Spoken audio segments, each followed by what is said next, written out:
Good morning students. Exercise 11.4 के 5 question तक हम कर चुके थे, जिसमें पाथ या रास्ता या वरांदा जो है वो फिगर के चारों तरफ बना हुआ था। अब जो हम क्वेश्चन नंबर 6, 7 से करेंगे वो उसमें रास्ता जो है इस तरह से बीचों बीच बना होगा, तो उसके हिसाब से आपको बताना है रोड या जो भी बना है वो। तो हम चलिए देखते हैं क्वेश्चन नंबर 6। क्वेश्चन नंबर 6 है कि two crossroads, each of width 10 meter, cut at right angle through the center of the rectangular park of length 700 metre and breadth 300 metre. मतलब इसका फिगर कैसे बनेगा कि ये 700 मीटर बाई 300 मीटर का एक पार्क है, इसके सेंटर से दो रोड क्रॉस रोड बनी हुई है जो कि सेंटर में 90 डिग्री का एंगल बनाती है। तो ये क्रॉस रोड है। अब आपको इसमें पूछा गया है कि find the area of the road and also find the area of the park excluding crossroad, give the answer in hectares। और आंसर हेक्टेयर्स में बताना है। तो इस तरह के क्वेश्चन में फिगर बनाना और उसको समझना इंपॉर्टेंट है। आपको क्वेश्चन में दिया था कि 700 मीटर बाय 300 मीटर का एक रेक्टेंगुलर प्लॉट है, उसके बीच में दो क्रॉस रोड है जिसकी विड्थ 10 मीटर है, यानी ये 10 मीटर है और ये भी 10 मीटर है। अब आपको एरिया ऑफ रोड यानी जो क्रॉस दिख रहा है आपको उसका एरिया निकालना है, और दूसरा एरिया ऑफ प्लॉट निकालना है एक्सक्लूडिंग रोड, यानी इस रोड का एरिया माइनस करके ये जो आपको व्हाइट व्हाइट पार्ट दिख रहा है चारों उसका एरिया निकालना है। तो सबसे पहले हम एरिया ऑफ रोड निकालेंगे।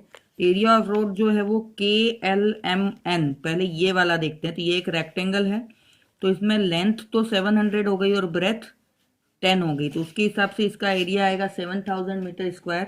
और दूसरा है PQRS, ये अगर लें तो इसमें लेंथ ये इसके बराबर हो गई 300 और ब्रेथ 10 ही है, तो 300 इंटू 10 3000 मीटर स्क्वायर आ जाएगा। लेकिन आप देखेंगे कि ये जो बीच का पार्ट है वो इधर भी कैलकुलेट हुआ और इधर भी कैलकुलेट हुआ, यानी ये बीच वाला जो पार्ट है वो दोनों तरफ कैलकुलेट हुआ। तो ये एरिया एक बार हमको माइनस करना पड़ेगा। तो ये सेंटर पार्ट जो है उसका नाम हमने दिया EFGH। तो एरिया ऑफ रोड EFGH क्या होगा, ये स्क्वायर है तो साइड इंटू साइड, यानी 10 इधर से भी है, ऐसे भी 10 है और ऐसे भी 10 है, तो 10 इंटू 10 यानी 100 मीटर स्क्वायर आ जाएगा। तो एरिया ऑफ पाथ निकालने के लिए क्या करेंगे, ये वाला पूरा ये वाला दोनों को प्लस करेंगे और बीच वाला माइनस करेंगे।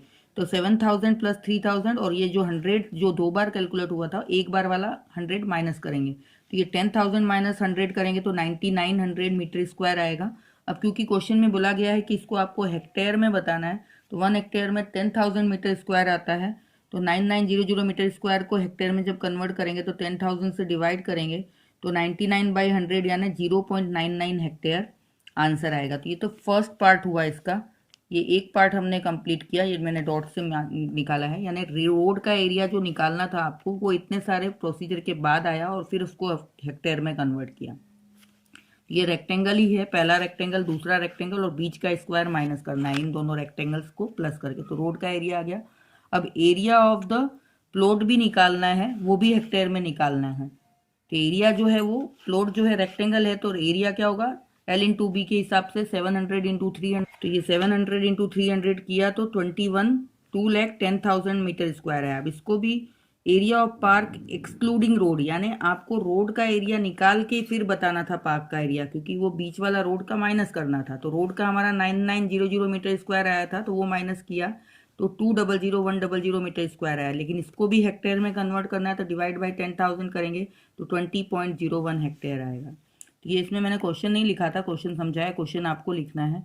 तो मतलब आपको इसमें क्या करना था कि बड़ा रेक्टेंगुलर प्लॉट में से बीच में जो क्रॉस रोड जा रही है उसका एरिया निकालना था हेक्टेयर में, और उस रोड के अलावा बाकी बचा हुआ एरिया निकालना था। इसलिए एक्सक्लूडिंग मतलब उस रोड को छोड़ के area of park excluding road में उसको माइनस करना था और फिर हेक्टेयर में कन्वर्ट करना था। नेक्स्ट क्वेश्चन नंबर 7 भी इसी तरह का है कि एक रेक्टेंगुलर फील्ड है जिसकी की लेंथ 90 मीटर है और ब्रेथ 60 मीटर है, और उसके बीच में टू रोड्स है जो कि पैरेलल टू साइड्स है, इधर की पैरेलल और इधर की भी पैरेलल, सेंटर में 90 डिग्री पे ये मीट कर रही है फील्ड को। तो if the width of each, अब पहले 10 था और अब कितना है 3, सेम क्वेश्चन है, अब 3 मीटर हो गया है। तो आपको area of the covered by the road और कॉस्ट ऑफ कंस्ट्रक्टिंग रोड वो आपको निकालना है। ये रहा क्वेश्चन, मैं दिखाती हूँ। इसमें दो क्वेश्चन पूछे हैं, एक तक एरिया कवर्ड बाय रोड और उस रोड को बनाने में अगर 110 रुपये 1 मीटर का लगता है तो कितना खर्चा आएगा वो। सेम ऊपर वाले क्वेश्चन की तरह ही है। तो पहले ABCD का एरिया ऐसे नाम दे दिया हमने, तो ये 90 है लेंथ और ब्रेथ 3 है तो 270 मीटर स्क्वायर आएगा। फिर पी क्यू आर एस का, पी क्यू आर एस में ये जो है 60 है और ये विड्थ 3 है तो 60 इंटू 3 यानी 180 मीटर स्क्वायर आएगा। और बीच का स्क्वायर वाला पार्ट जो है वो माइनस करना पड़ेगा, तो इधर से भी 3 है और ऐसे भी 3 है तो ये 9 मीटर स्क्वायर आएगा। एल इंटू बी करेंगे सबको। फिर total area covered by the road क्या होगा, ये दोनों का प्लस माइनस 9, तो जब प्लस करेंगे तो 450 माइनस 9 यानी 441 मीटर स्क्वायर इसका रोड का एरिया आएगा। अब 1 मीटर स्क्वायर का खर्चा 110 है। कॉस्ट ऑफ कंस्ट्रक्टिंग रोड पर मीटर स्क्वायर 110 है तो 441 जो 441 मीटर स्क्वायर आया था उसका खर्चा कितना आएगा, तो दोनों को मल्टीप्लाई करेंगे तो 48,510 आएगा। नेक्स्ट क्वेश्चन नंबर 8 में दिया हुआ है कि प्रज्ञा व्रैप द कोड, मतलब एक रस्सी लपेटती है सर्कुलर पाइप के चारों तरफ जिसका की रेडियस 4 सेंटीमीटर है, ये figure, and cut off the length required of the code, मतलब पूरा लपेट के फिर वो जहाँ पे पूरा कंप्लीट हो जाता है उसको रोप को कट कर देती है कोड को। देन शी रेप्ड इट, अब उसी जो जिस लेंथ से उसने स्क्वायर रेक्टेंगल सॉरी सर्कल पे लपेटा था उसी को लेके कोड को वो स्क्वायर के चारों तरफ, स्क्वायर बॉक्स के चारों तरफ लपेटती है। तो उसमें पूछ रहे हैं कि did she have any code left, जब उसी लेंथ को वो स्क्वायर के चारों तरफ लपेटेगी तो क्या वो कोड का टुकड़ा बच जाता है या कम पड़ता है, और अगर बच जाता है तो कितना बचता है वो आपको बताना। और उसमें पाई की वैल्यू 3.14 यूज़ करनी है। तो ये दो फिगर हैं। तो अब इसमें क्या है, सर्कल के चारों तरफ लपेटा है यानी सर्कमफ्रेंस निकालना पड़ेगा, और इसमें स्क्वायर के चारों तरफ लपेटा है यानी पेरीमीटर निकालना पड़ेगा। फिर हम कंपेयर करेंगे तो हमको पता चल जाएगा कि कोड बचा है कि नहीं। कोड जस्ट एज अ रस्सी आप समझ सकते हैं। तो radius of circular pipe 4 centimetre दिए तो सर्कमफ्रेंस क्या होगा, 2 पाई आर होता है तो 2 इंटू 3.14 इंटू 4 तो 25.12 सेंटीमीटर आएगा। और वही साइड जो है वो भी 4 सेंटीमीटर है तो पेरीमीटर 4 इंटू साइड आता है तो वो 16 सेंटीमीटर आएगा। यानी अगर हम स्क्वायर पे लपेटें तो रस्सी बच जाएगी। तो लेंथ ऑफ कोड लेफ्ट कितना होगा, 25.12 माइनस 16, ये 6 है तो क्या आएगा आंसर, 9.12 सेंटीमीटर। तो yes the length of the code is left and that is 9.12 centimetre. तो ये आपको फिगर देख के घबराना नहीं, खाली क्वेश्चन को समझना है कि यहाँ पे सर्कमफ्रेंस और पेरीमीटर की बात हो रही थी। Next question number 9। Question number 9 में ये एक आपको फिगर दिया हुआ है जिसमें कि ये एक रेक्टेंगुलर लॉन है, उसके बीच में सेंटर में सर्कुलर फ्लावर बेड है। तो इसमें आपको अलग अलग 4 चीज़ें पूछी है कि पहले तो होल लैंड का एरिया निकालना है। तो अब रेक्टेंगुलर लैंड है तो एल इंटू बी से निकल जाएगा। एरिया ऑफ फ्लावर बेड यानी इस सर्कुलर पार्ट का निकालना है तो पाई आर स्क्वायर से निकल जाएगा। अब area of lawn excluding the area of flower bed यानी इतना एरिया अगर हम निकाल दें तो ये बाकी बचा हुआ एरिया कितना होगा, तो दोनों के एरिया को, इसके पूरे के एरिया को सर्कल के एरिया से माइनस करेंगे तो थर्ड का आंसर आएगा। और सर्कमफ्रेंस ऑफ फ्लावर बेड यानी ये जो सर्कल का सर्कमफ्रेंस निकालना है वो 2 पाई आर से निकालेंगे।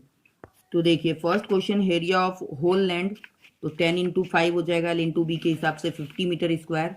फिर एरिया ऑफ फ्लावर बेड तो पाई आर स्क्वायर होता है तो 3.14 इंटू आर है 2 तो 2 इंटू 2 क्योंकि यहाँ पे 2 मीटर दिया हुआ है आर, तो ये 12.56 मीटर स्क्वायर आएगा। फिर थर्ड में area of lawn excluding flower bed यानी इन दोनों को एक एरिया को माइनस करेंगे तो बाकी बचा हुआ एरिया आएगा, तो माइनस करने पे 37.44 मीटर स्क्वायर आएगा। फिर सर्कमफ्रेंस ऑफ फ्लावर बेड यानी 2 पाई आर से निकलता है क्योंकि ये सर्कल है फ्लावर बेड, तो 2 पाई आर 2 इंटू 3.14 इंटू आर 2 था तो उससे 12.56 मीटर आएगा। तो इसकी यूनिट मीटर होगी क्योंकि ये सर्कमफ्रेंस है और ये तीनों एरिया है तो इसकी यूनिट मीटर स्क्वायर होगी। तो ये क्वेश्चन नंबर 9। नेक्स्ट क्वेश्चन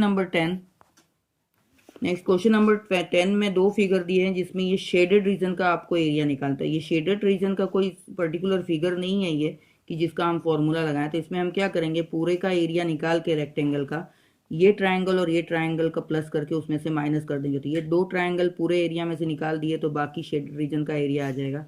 इसी तरह से इसमें भी ये स्क्वायर है क्योंकि इधर भी 20 इधर भी 20, तो स्क्वायर के एरिया में से 1 2 3 ये 3 ट्रायंगल का एरिया माइनस कर देंगे तो शेडेड रीजन का एरिया आ जाएगा।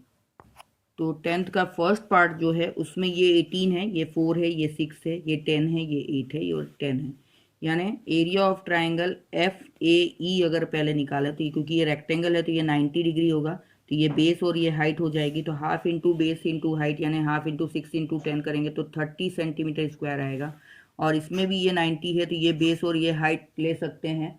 तो उससे half into base into height यानी हाफ इंटू 8 इंटू 10, तो ये 2 4 जा 4 इंटू 10 40 सेंटीमीटर स्क्वायर आएगा।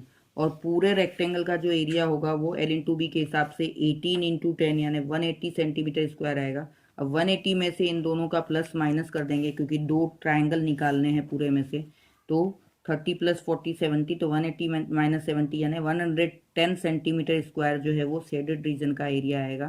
पूरे एरिया में से ये ट्राइंगल और ये ट्राइंगल का एरिया हमने माइनस कर दिया। इसी तरह से नेक्स्ट जो सेकंड क्वेश्चन है उसमें भी 10 10 है, यानी ये 10 है और ये 10 है दिया हुआ है और ये पूरा 20 है। तो पहले इस ट्राइंगल का एरिया निकालेंगे, तो ये 90 है, तो ये बेस और हाइट ले सकते हैं। तो उससे half into base into height करने पे 50 सेंटीमीटर स्क्वायर आएगा।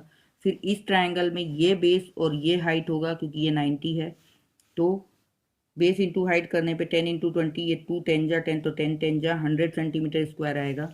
अब यहाँ पे क्योंकि ये यहाँ से यहाँ तक 10 है और ये पूरा 20 है, तो 20 माइनस 10 ये 10 सेंटीमीटर हो जाएगा, दिया हुआ नहीं है आपको। और फिर ये 10 प्लस 10 यहाँ से यहाँ तक कितना हो जाएगा 20, तो ये 10 और 20 हो गए इसके बेस और हाइट। तो उससे जब निकालेंगे तो ये भी 100 आएगा। और पूरे स्क्वायर का एरिया साइड इंटू साइड यानी 20 इंटू 20, क्योंकि ये भी 20 है यहाँ से यहाँ तक और ये भी 20 है, ये 400 सेंटीमीटर स्क्वायर आएगा। तो पूरे 400 में से ये तीन ट्राइंगल का एरिया हम माइनस करेंगे, 50 प्लस 100 प्लस 100, तो 250 माइनस करेंगे तो 150 सेंटीमीटर स्क्वायर जो है ये बीच का शेडेड रीजन का एरिया आ जाएगा। तो ये सिंपल सा आपको करना था, एरिया ट्राइंगल का निकाल के माइनस करना था। Last question of this exercise, find the area of quadrilateral A B C D, जिसमें आपको ए सी 22 दिया हुआ है, बी एम जो है 3 सेंटीमीटर दिया हुआ है और डी एन भी 3 सेंटीमीटर दिया हुआ है। और ऐसा बोला गया है कि ये बी एन जो है ए सी का परपेंडिकुलर है और डी एन भी ए सी का परपेंडिकुलर है। तो जो परपेंडिकुलर होते हैं, जो 90 डिग्री बनाते हैं, वो हाइट कंसीडर कर सकते हैं हम। तो ये बेस और ये हाइट हो गया और नीचे वाले ट्राइंगल में ये बेस और ये हाइट हो गया। एक्चुअली एरिया ऑफ क्वाड्रिलेटरल का एक फॉर्मूला होता है हाफ इंटू डायमीटर हाफ और ब्रैकेट में h1 प्लस h2 दो हाइट दिए, लेकिन वो उससे हम इसको नहीं करेंगे, इसको हम दो ट्राइंगल में डिवाइड करके करेंगे। तो एक ट्राइंगल हो गया ये और दूसरा ट्राइंगल हो गया ये, तो उससे हम सॉल्व करेंगे। क्वाड्रिलेटरल का formula half into D h1 h2 हम इसमें नहीं लगाएंगे। तो पहले हम area of triangle A B C निकालेंगे, तो half into base into height यानी बेस 22 है, हाइट 3 है, तो सॉल्व करने पे 33 सेंटीमीटर स्क्वायर आएगा। इसी तरह से area of triangle A D C भी बेस इंटू हाइट का हाफ करेंगे, तो half into base into height, तो वही 22 और 3 इसका भी है, तो ये भी 33 आएगा। तो पूरे क्वाड्रिलेटरल का एरिया क्या हो जाएगा, इस ट्राइंगल का एरिया प्लस ये ट्राइंगल का एरिया, तो 66 सेंटीमीटर स्क्वायर पूरे quadrilateral A B C D का एरिया आएगा। तो ये आपका एक्सरसाइज और लेसन फिनिश होता है, जो कि आपको नोटबुक में करना है। Thank you.